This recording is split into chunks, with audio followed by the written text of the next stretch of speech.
Pessoal, eu quero deixar com o Sérgio apenas um versículo da Bíblia para refletir. Se algum dia, eu espero que isso aconteça, você acreditar em Deus, lembra de uma passagem que Deus falou para pessoas apaixonadas pelas estrelas. Ele diz assim: olhai ao alto e vede, quem criou essas coisas?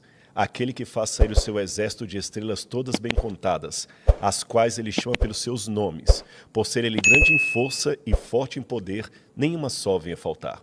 Porque dizes, ó Jacó, ou falas, ó Israel, meu caminho está encoberto ao Senhor?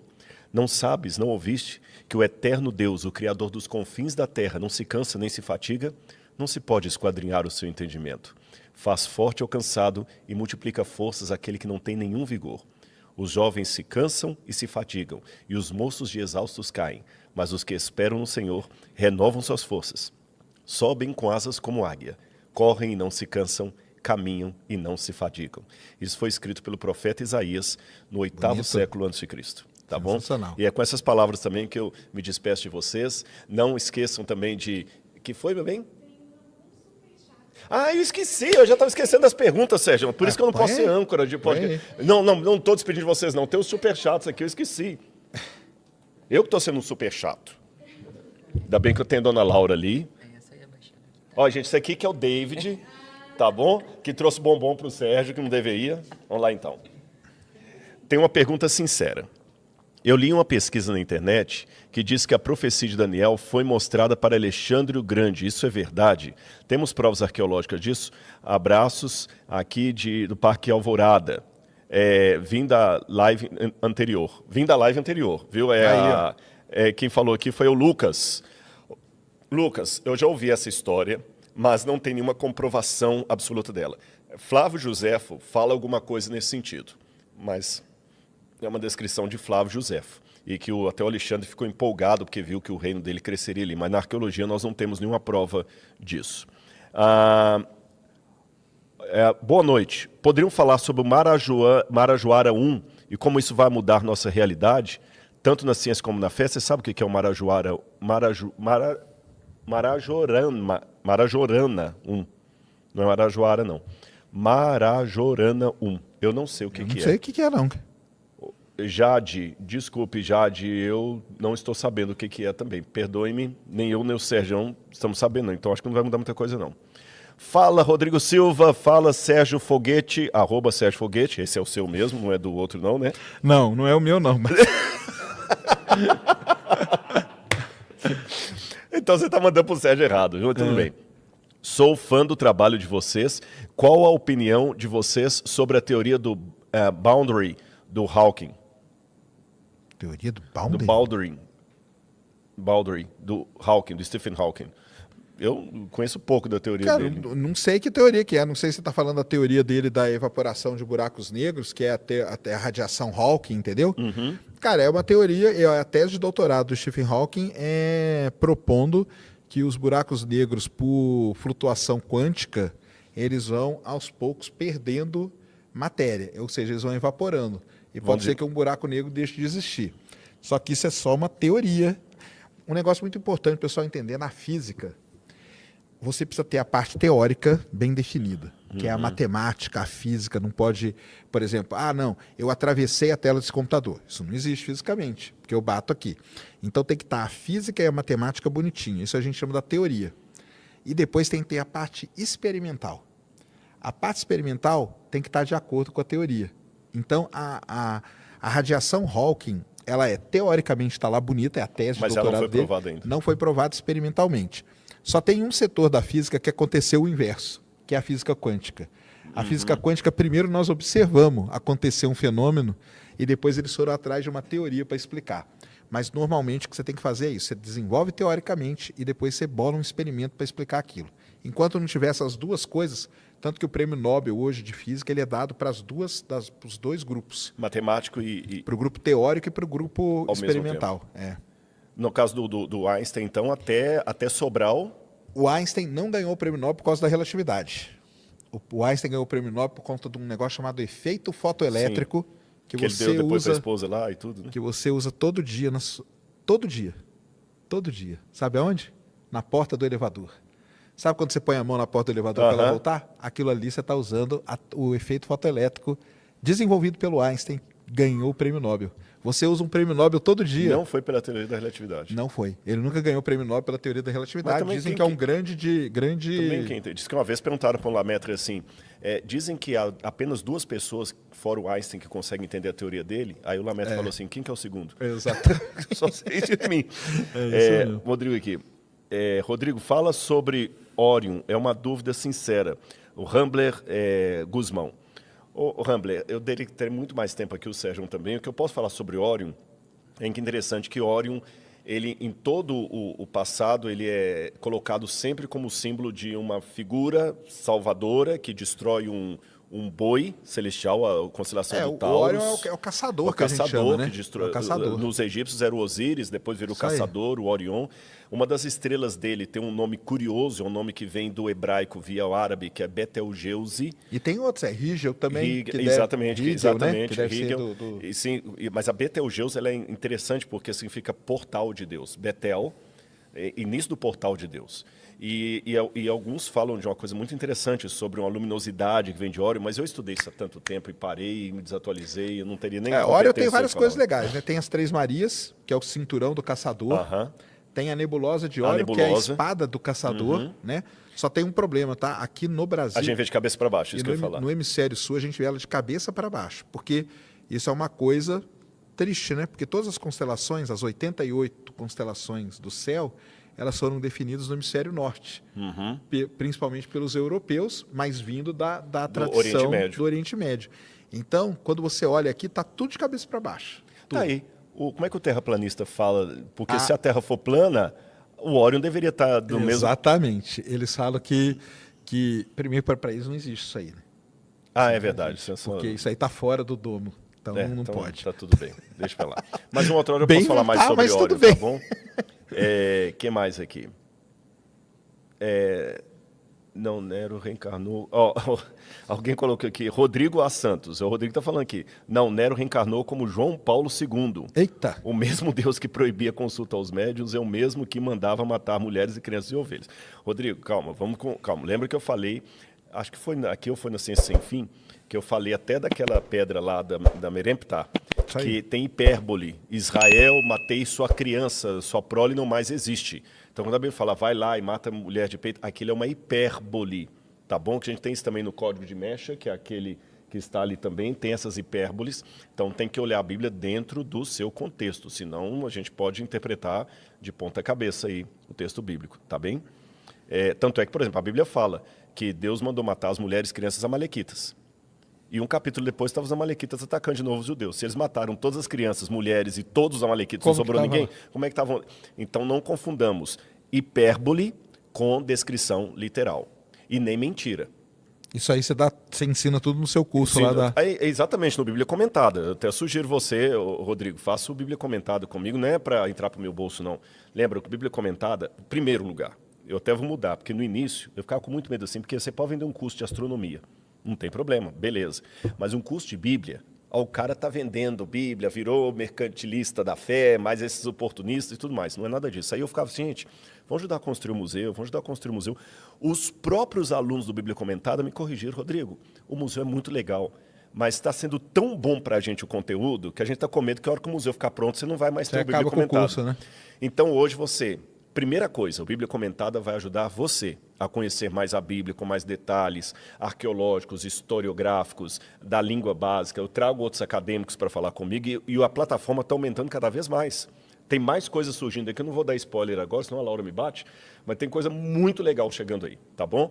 E além disso, além de se beneficiar com esse conhecimento bíblico correto, um conhecimento que até o Sérgio respeita, veja, o Sérgio não é um religioso, se ele está aqui é porque ele tem um respeito pelo meu trabalho. Claro. Acho que o melhor endosso do que eu sou sério com o que eu falo é o próprio Sérgio estar aqui. Segundo, você ajudará a manutenção do MAB, que não é fácil manter um museu desse, é muito caro, você não faz ideia. Só alguns data loggers que a gente teve que comprar aqui para fazer a medição da temperatura ambiente, quanto que foi? 30 mil reais, e foi a nossa museóloga que acabou de me dar uma informação.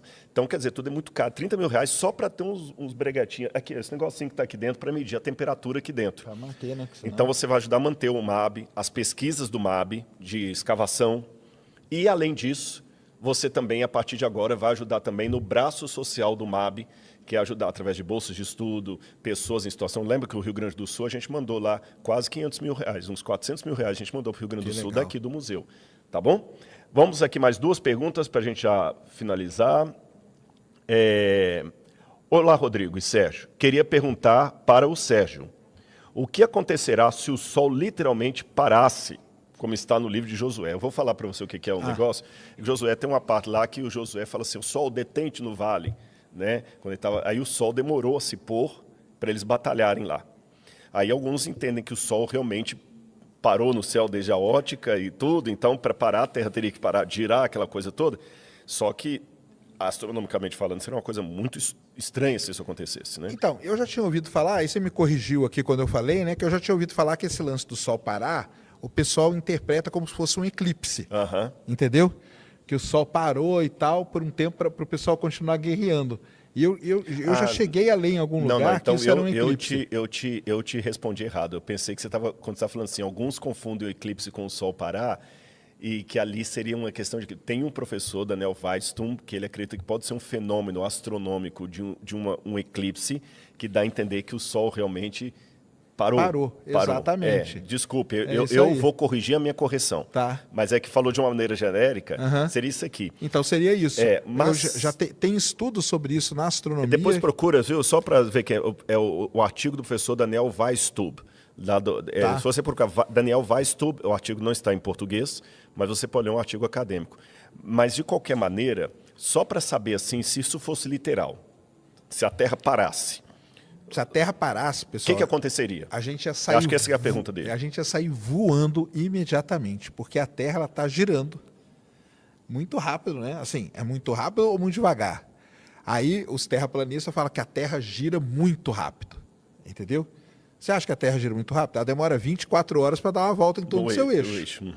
E aí? Isso é rápido ou devagar? Depende, cara. Depende do que você está com relação a quê. Porque um lance que tem, negócio de velocidade... A velocidade sempre é relativa, entendeu? Nós estamos parados ou estamos em movimento? Estamos em movimento. Depende. Eu, com relação a você, eu estou parado. A perspectiva é que estou parado. Porque é uma coisa muito interessante para o pessoal entender, isso aqui é fundamental. Nós não sentimos a velocidade, nós sentimos a aceleração.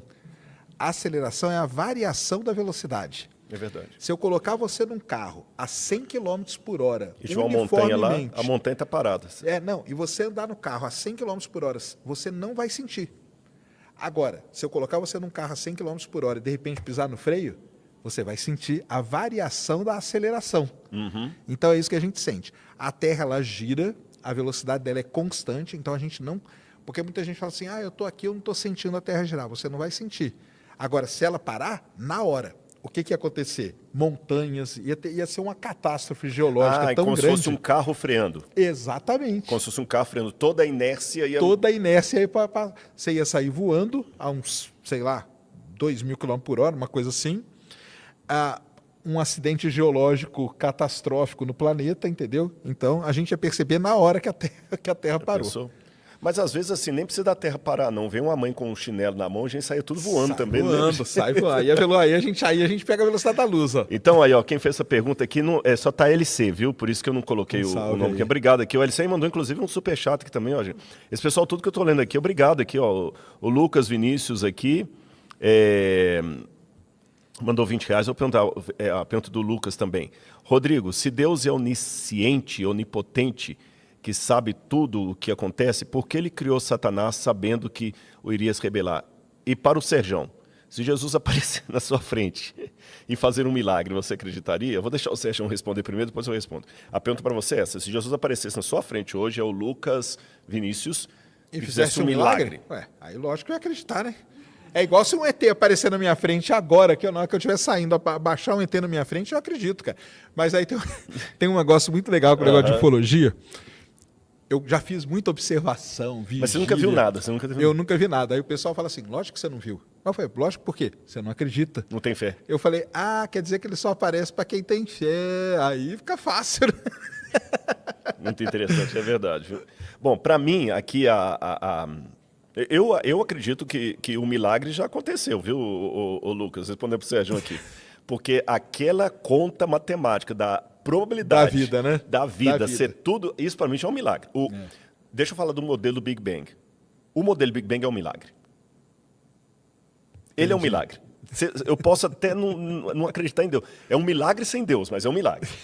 Porque o milagre justamente é uma coisa que foge ao comum, foge ao explicável, é o extraordinário, isso que é o milagre, né? Então, milagre, para mim, o próprio Big Bang é um milagre. Mesmo que eu fosse ateu, eu acreditaria em milagre. Pelo menos um. Faz sentido? Faz sentido. Pelo menos um. Cara, né? é o que eu falei. O pessoal fala assim, Serjão, cara, você é o cara que mais acredita em Deus.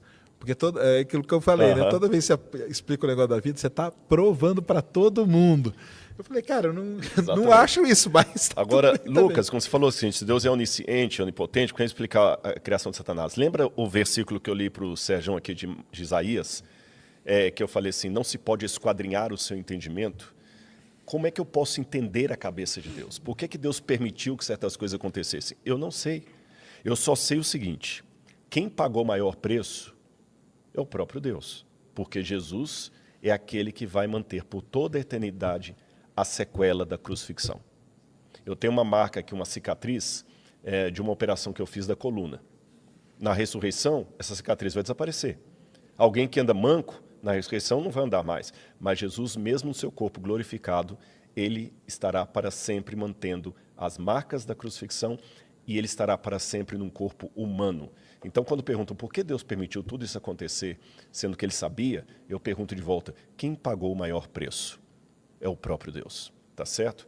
Gente, muito obrigado a todos vocês aqui, eu gostei muito da participação. Sérgio, olha, foi demais aqui, um bate-papo muito bom, muito legal muito mesmo. Bom trocar Você é ideia sempre com você. bem-vindo e vamos fazer outros. Tamo junto. Tá bom? Só falar pro pessoal aqui que você tem a Bíblia comentada, eu tenho uma pós-graduação Então pronto, fala aí. em ciência planetária. A gente estuda corpos do sistema solar, lua, planetas, asteroides e tudo mais. As matrículas estão abertas para uma turma que está começando agora. Tá. Então, quem quiser, vai lá, Academy Coloca Space. o chat aí depois do Depois do eu mando aí, academyspace.com.br, vá lá, se inscreva, matricule-se, é muito legal. 697 por mês, são 18 meses estudando. Nós vamos estudar mesmo ciência planetária. Então não é nada de Big Bang, não, nós vamos estudar planeta, lua.